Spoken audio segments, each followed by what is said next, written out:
There you are. I've been waiting all night.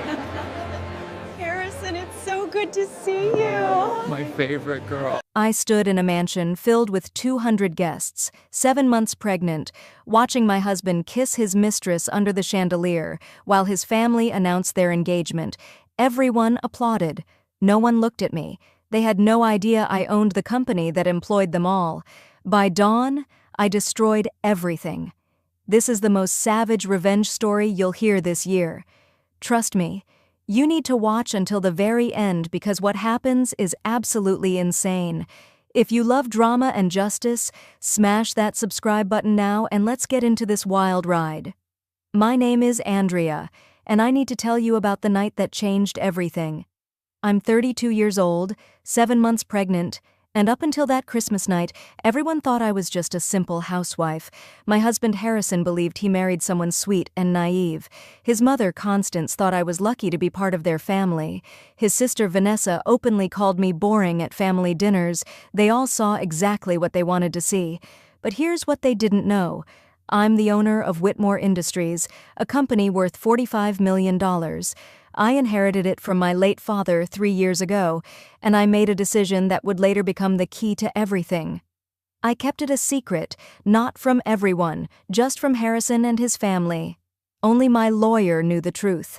I wanted to know if Harrison loved me for who I was, not what I had. I even worked at my own company as a consultant, just to keep an eye on things and stay connected to the business I loved. When I got pregnant, I took maternity leave 2 months ago, playing the role of the devoted wife, preparing for motherhood. I should have known something was wrong 4 months into my pregnancy. Harrison started coming home late, his shirt smelling like perfume that wasn't mine. He stopped touching my belly, stopped asking how I was feeling. The man who once couldn't keep his hands off me suddenly found excuses to sleep in the guest room. He said my pregnancy made me restless, that I kept him awake. I found hotel receipts in his jacket pocket, credit card statements for jewelry I never received, charges at restaurants we never went to together. So I followed him one evening. I watched my husband of 5 years walk into a boutique hotel with a woman I recognized from the company, Claire. She was a senior manager in the sales department, beautiful and ambitious, the type who always laughed too loud at Harrison's jokes during company events. I sat in my car and watched them through the hotel lobby window, the way he touched her lower back, the way she looked up at him like he hung the moon. My hands shook on the steering wheel and my baby kicked inside me as if she could feel my heart breaking. But I didn't cry. Not yet. Instead, I made a phone call to a private investigator. I spent the next 3 months collecting evidence. Photos, emails, text messages, hotel receipts, everything. And then I discovered something that made my blood run cold. Harrison wasn't just cheating. He was stealing from my company. $300,000 over the past year, hidden in fake expense reports and fraudulent vendor payments. He was using company credit cards to buy Claire expensive gifts, to take her on weekend trips, to fund their entire relationship. My investigator even found emails where Harrison discussed his plan with Claire. They were going to wait until after the baby was born. Then he would divorce me. He thought he could avoid paying child support during my pregnancy and then take me to court later. The rage I felt was unlike anything I'd ever experienced, but I'm a businesswoman. I know that anger without strategy is just noise, so I waited, I planned. And I chose the perfect moment for everything to fall apart. The annual Whitmore Industries Christmas Gala. The gala was the biggest event of the year, 200 guests, including every major client, all the senior employees, and half of the city's high society. Constance, Harrison's mother, had been planning it for months. She loved playing hostess, loved the prestige of it all. The gala was being held at the family mansion, or at least that's what everyone called it, a sprawling estate with marble floors and crystal chandeliers, the kind of place that screamed old money. What Harrison and his family didn't know was that the mansion had been quietly purchased by one of my shell companies a month earlier. Constance had been renting it for 15 years, and she was 3 months behind on payments. But I let them keep planning their party. I wanted them to feel safe. I arrived at the gala in a custom silver maternity gown, my baby bump proud and beautiful. I'd had my hair and makeup done professionally. I looked radiant, even if I felt like I was walking into a battlefield. The mansion had been transformed into a winter wonderland. Ice sculptures lined the entrance, a live orchestra played classical music in the ballroom, and champagne fountains bubbled with expensive French wine I couldn't drink. Women glided past me in designer gowns, men stood in perfectly tailored tuxedos, and everyone was laughing and celebrating. Constance stood at the entrance greeting guests like a queen receiving her subjects. When she saw me, her smile didn't quite reach her eyes. "Oh, you actually came," she said, her voice dripping with false sweetness. "Try not to embarrass us tonight, dear. This is an important evening." She turned away before I could respond. Already air-kissing the next guest, Vanessa stood nearby with her friends, and I heard her whisper loudly enough for me to hear, "She trapped my brother with that pregnancy. It's so obvious." They all laughed, and my face burned with humiliation. Harrison barely acknowledged me. He kissed my cheek like I was a distant relative, then immediately walked away to greet someone more important. I was escorted to a table at the very back of the ballroom, seated with people I didn't know. The table was so far from the main area that I could barely see the stage. I sat down heavily, my back aching, my feet swollen in my designer heels, and I watched everything unfold. Then Claire arrived, and the energy in the room shifted. She wore a stunning red gown that hugged every curve, her hair cascading down her back in perfect waves. Harrison rushed to her like a puppy, taking her arm and leading her through the crowd. Constance actually hugged her, something she'd never done to me with any real warmth. "Darling, you look absolutely radiant," she gushed. Vanessa immediately started taking selfies with Claire, posting them to her social media with hashtags like Family First and Love Wins. I sat at my back table, invisible, watching the man I married fawn over another woman while his family celebrated her presence. The formal dinner was exquisite, 5 courses of gourmet food that I barely tasted. Harrison and Claire sat at the head table with Constance and Vanessa, laughing and drinking wine. I was still at the back, my pregnancy making me nauseous from the rich food and the sight of my husband's betrayal on full display. Between courses, Constance stood and made a speech thanking all the special people who made the evening possible. She mentioned Claire 3 times. She mentioned the caterer. She mentioned the florist. She never once mentioned me, the woman carrying her grandchild. I could hear the whispers starting around the room. Guests were noticing. They saw me sitting alone in the back, saw Harrison with Claire at the front, and the gossip spread like wildfire. Some people looked at me with pity, others with curiosity, a few with barely concealed judgment, as if I'd somehow brought this on myself. Then, after dinner, the music stopped. Harrison stood up, straightening his tuxedo, and walked to the microphone on stage. My heart started pounding so hard I thought it might burst through my chest. "Ladies and gentlemen," he said, his voice confident and clear, "I have an announcement that will surprise some of you." The room went silent, every eye turned to him. He smiled, that charming smile that had made me fall in love with him years ago. "Claire and I are in love. We've been together for 8 months now, and I'm not going to hide it anymore." The gasp that went through the room was audible. 200 people inhaled at once, shocked. But Harrison wasn't done. "I'm filing for divorce from Andrea," he continued, gesturing vaguely in my direction without even looking at me. "She knew this marriage was over. We've both known for a while. I'll make sure she and the baby are taken care of financially, but I deserve to be happy. I deserve love." Claire stood and walked to him, taking his hand. Constance rose from her seat and started applauding, actually applauding, and Vanessa joined her immediately. "Finally!" Vanessa shouted over the confused murmurs. "Welcome to the family, Claire." Harrison pulled Claire close and kissed her, right there on stage in front of everyone. Some guests applauded hesitantly, others sat in stunned silence. A few looked at me with genuine sympathy. Constance raised her champagne glass high. "To new beginnings," she declared, "to happiness and true love." About half the room raised their glasses, the other half sat uncomfortably, not sure what to do. Then Vanessa's voice cut through the room, loud and cruel. She pointed at me. Andrea, you should really leave. You're making everyone uncomfortable just sitting there. People turned to look at me.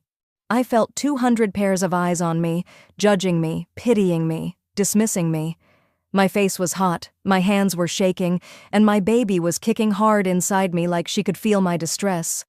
I stood up slowly, carefully, one hand on my belly. The room went quiet again, everyone watching to see what I would do. Would I cry? Would I scream? Would I make a scene? I did none of those things. I simply walked through the ballroom, my head held high, my silver gown catching the light from the chandeliers. Some guests reached out to touch my arm as I passed, offering whispered condolences. Others avoided my eyes. I walked all the way to the bathroom in the mansion's east wing, and only when the heavy door closed behind me did I allow myself to feel everything. I locked the door and stared at myself in the massive mirror above the marble sink. My makeup was still perfect, but my eyes were filled with unshed tears. My hands gripped the edge of the sink so hard my knuckles turned white. My baby kicked again, harder this time, and I put my hand on my belly. "Watch Mommy work, Princess," I whispered. "Watch what happens when they underestimate us." I pulled out my phone and made the calls I'd been preparing for months. First, my lawyer, Gregory. "Execute protocol Scorched Earth," I said calmly. "Everything we discussed." He didn't ask questions. He just said, "Consider it done." Next, my accountant. "Freeze all accounts. Initiate the full audit." Then, the board of directors of Whitmore Industries. "Emergency meeting, 7 a.m. tomorrow morning." It's time. I called my private investigator. "Send everything to Gregory now, all the evidence, all the files, everything." And finally, my head of security. "I need access to the company servers tonight, remote access to everything." I sat down on the velvet chair in the corner of that bathroom and reviewed all the evidence on my phone one more time. Harrison's embezzlement, $300,000 stolen over 12 months. Fake expense reports for business trips that never happened. Company credit cards used to buy Claire jewelry, designer handbags, and weekend getaways to expensive resorts. Emails between Harrison and Claire discussing their plans, including one where Harrison actually wrote, "Don't worry, baby, I'll take Andrea for everything she's got in the divorce. She's clueless." Photos of them in the company office after hours, voice recordings from my investigator of them discussing how to hide their relationship until the timing was right. But that wasn't even my biggest weapon. Here's what Harrison and his family didn't know. The mansion they were partying in? I owned it. Through a shell company, my lawyer had purchased it a month ago.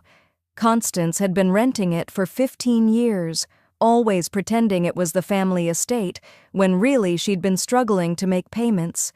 She was 3 months behind, and I had an eviction notice ready to go. Harrison's trust fund that Constance always bragged about, it had dried up 2 years ago. Harrison had been living off credit cards and borrowed money from our joint account, which was really my money, since I was the one who'd funded it all along. I stood up, wiped my eyes carefully so my makeup stayed intact, and took a deep breath.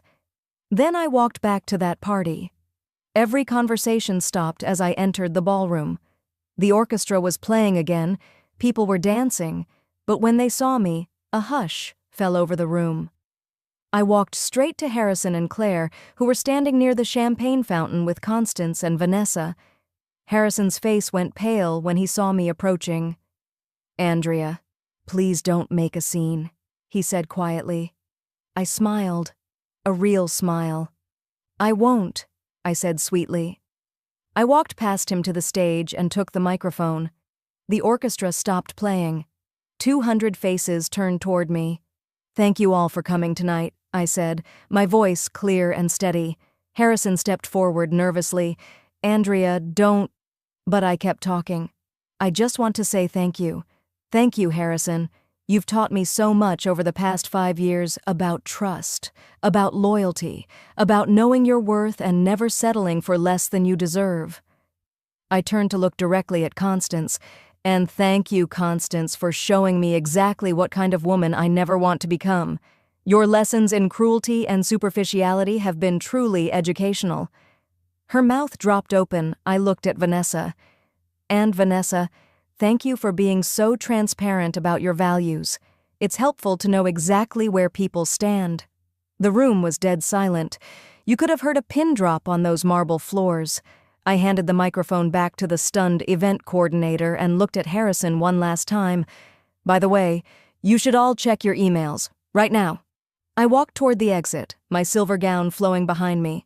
Behind me, I heard the sounds of phones being pulled out, the pings of emails being opened, and then the most beautiful sound I'd ever heard, Harrison's voice, strangled and desperate, "No, no, no, no, no." I didn't look back. I walked out of that mansion, got into my car, and drove to a luxury hotel suite I'd reserved for the night. My lawyer and accountant were already there, laptops open, documents spread across the dining table. We worked through the entire night. I signed papers, made calls, and set everything in motion. By the time the sun came up, the destruction was complete. Harrison woke up to police knocking on his door. He was arrested for embezzlement and fraud, handcuffed, and led out of the mansion in front of the catering staff who were cleaning up from the party. The news spread instantly. By noon, his face was on every local news channel. VP arrested for stealing $300,000 from company. All his accounts were frozen. The divorce papers were served, citing adultery, fraud, and theft. His career was over, his reputation was destroyed, and he was facing 5 to 7 years in prison. Claire's world fell apart just as quickly. She was fired from Whitmore Industries immediately for violating the company's ethics policy regarding relationships and for her involvement in Harrison's fraud scheme, the luxury apartment she lived in. Company housing. Eviction notice served. Her car? Company lease. Repossessed by the end of the day. Every company in the industry got word about what happened, and she was blacklisted. She couldn't find work anywhere. Within 24 hours, she went from senior manager with a 6-figure salary to unemployed and unhireable. Constance received an eviction notice for the mansion at 6 in the morning. 30 days to vacate the property. When she called the property management company demanding answers, they informed her that the new owner had decided to terminate her lease due to non-payment. She screamed into the phone, "Do you know who I am?" The voice on the other end said calmly, "Yes, ma'am. We know exactly who you are. You're a tenant who's 3 months behind on rent." Her country club membership, sponsored by Whitmore Industries as part of a corporate package, revoked. Her social circle found out within days that she was broke, that the mansion was never hers, that her entire lifestyle was a facade. The invitations stopped coming. The phone stopped ringing. Vanessa's lifestyle blog, which she'd built her entire identity around, collapsed overnight. All her sponsorships came from companies in my business network. I made a few calls, and every single sponsorship was pulled. Her Instagram followers discovered that her luxury lifestyle had been funded by Harrison's stolen money. The comments turned vicious. She lost thousands of followers in a single day. She had to take a job in retail just to pay her bills. 1 week after the Christmas party, I called an emergency meeting at Whitmore Industries. Every employee was summoned to the main conference room. Rumors had been flying all week about what was happening. When I walked into that room wearing a power suit tailored to fit my pregnant body, you could have heard a pin drop. I stood at the front of the room, my baby bump visible and proud, and I said the words I'd been waiting years to say. "Good morning. My name is Andrea Whitmore, and I'm the CEO and majority owner of this company. I've been working here for the past 3 years, watching, learning, and building this company into what it is today. Some of you just learned a very expensive lesson about respect, about integrity, and about underestimating people based on appearances." The room erupted. Employees who had worked beside me as a consultant suddenly realized who I really was. The news spread through the city like wildfire. The business sections of every newspaper ran the story, "Secret heiress reveals identity, exposes husband's fraud." My company's stock actually went up. Investors loved the story of a strong leader taking decisive action. Harrison is still in jail, awaiting trial. Claire won't take his calls anymore. She moved back in with her parents in another state, working as a waitress because no company in our industry will touch her. She tried to sell her story to tabloids, but my lawyers shut that down before it could go anywhere. Constance and Vanessa are living in a small 2-bedroom apartment on the other side of town. Constance, who spent her entire adult life pretending to be high society, is working as a hostess at a mid-range restaurant. Vanessa stocks shelves at a grocery store. They tried to apologize, sent emails begging for forgiveness, for another chance. My assistant has standing instructions. Mrs. Whitmore is not available ever. As for me, I'm living in a beautiful penthouse overlooking the city. My daughter's nursery is decorated in white and gold, fit for the princess she is. I promoted my loyal assistant to vice president of operations. I started a foundation for women escaping abusive relationships, funded entirely by my personal fortune. My company is thriving, stock prices at an all-time high, and I've never been happier. I'm surrounded by real friends, people who knew me when I had nothing and stuck by me when I had everything. People who valued me for who I am, not what I could give them. My daughter will be born in 2 months, and she'll grow up knowing that her mother bowed to no one. She'll learn that quiet doesn't mean weak, that patience is a weapon. That power isn't about making noise, it's about making moves. Harrison and his family wanted to humiliate me in front of 200 people at a Christmas party, so I destroyed them in front of the entire city. I took everything they had, everything they pretended to be, and I left them with nothing but the truth of who they really were. And you know what? I sleep perfectly well at night. If this story gave you chills, absolutely destroy that like button and subscribe, because I bring you the most intense revenge stories on this platform. Comment below, Team Andrea or did she go too far? And remember, never underestimate a quiet woman. She's not weak, she's just planning. See you in the next story.